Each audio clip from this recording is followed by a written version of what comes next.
actuellement, non?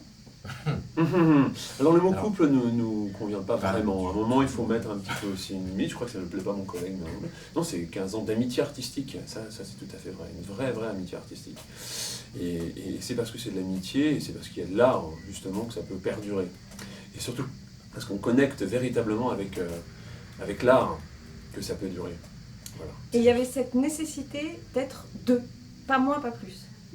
Non, on ne s'est pas posé la question, ça s'est fait naturellement en réalité. En fait, on n'est pas deux, hein, on est la multiplicité des êtres que nous, on a chacun en nous, et le reflet de la multiplicité des êtres qu'ont les gens du public, ce qui fait qu'on est vraiment un cirque. On arrive, voilà. Et en même temps, les productions sont contents parce que du coup, on est quand même que deux au niveau des cachets. C'est moins cher. Eh oui. Voilà. Ça donne quand même cher. Non, c'est vrai que souvent des enfants sont surpris. Le cirque, le nom, Oui. ne prévient pas de ce qu'on va voir. Non, c'est un cirque métaphysique. C'est la multiplicité des personnages qui nous traversent, la multiplicité des passions aussi qui nous traversent et qui vont effectivement, on en a parlé tout à l'heure, de la peur, mais de la folie, de l'amour, de la tendresse, tout ça qui est restitué en 1h20 sur le plateau. Et comment vous partagez le travail, dirons-nous? Vous faites tout ensemble? Oui, on fait tout ensemble. En fait, on se réunit, même sans impératif, sans échéance, on se réunit et puis on joue. On se met au piano, on fait quelques phrases, et puis une phrase amène une autre, une phrase musicale amène une phrase littéraire, et puis comme ça on construit nos chansons ensemble. Après, on rédige chacun de notre côté nos spécialités, il y a nos textes, moi la musique, mais en fait, ce sont des univers communs, et vraiment des chansons communes, des thèmes communs. En fait. Donc par l'impro, un peu. C'est ça, exactement. Fred il se met au piano, il joue 2 accords, ça évoque quelque chose, un cirque, une histoire dans une ruelle obscure au fin fond de Berlin, et hop, à partir de là, il y a une chanson qui naît, il y a un retour, bon, et après, effectivement, à partir de cette improvisation-là, il y a un travail de développement, de précision et d'horlogerie. Nous, on aime beaucoup l'horlogerie. Professeur Goldberg,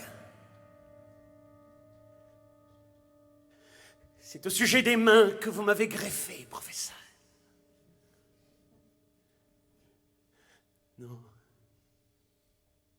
Elles fonctionnent parfaitement. Les poignets sont souples. Les doigts sont agiles. Il n'y a même plus aucune trace de cicatrice. Cependant, je ne dors plus, professeur. Je ne dors plus. Je reste éveillé nuit et jour, mordu par l'envie d'étreindre en mes bras chaque parcelle de vie que je rencontre. C'est votre univers. C'est notre univers, oui, notre univers commun tous les deux. Ouais, c'est ça, c'est un monde de chansons, cabaret, expressionniste, où chaque chanson est une histoire, et chaque histoire est une aventure à tiroir qui nous amène voilà, dans les profondeurs du fantastique. Car là où certains se sont déployés dans la chanson naturaliste, nous, on a peut-être développé, ou pas inventé, ça serait un peu prétentieux, mais développé un genre qui est la chanson fantastique.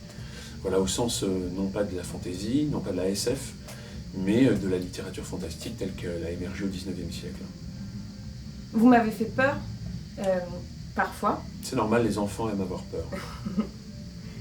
C'est quelque chose de recherché, d'aborder les peurs des gens.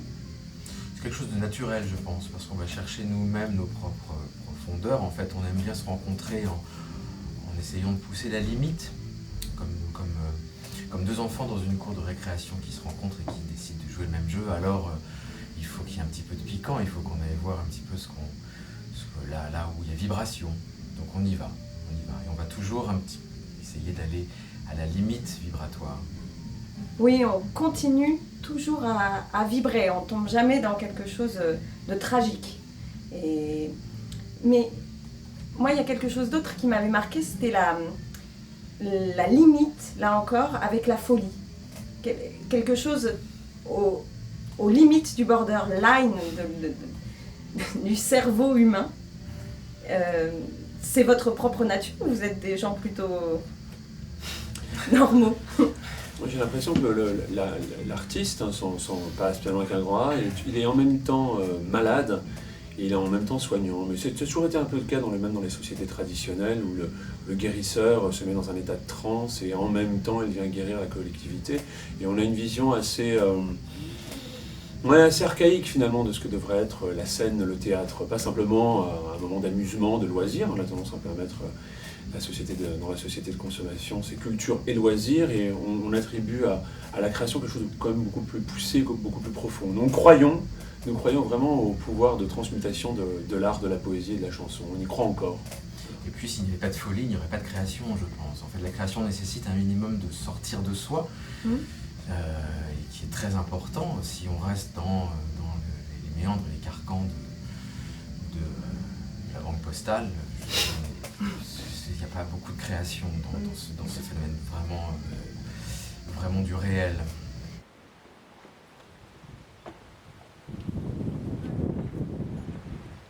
On va faire un jeu, vous allez être les premiers cobayes.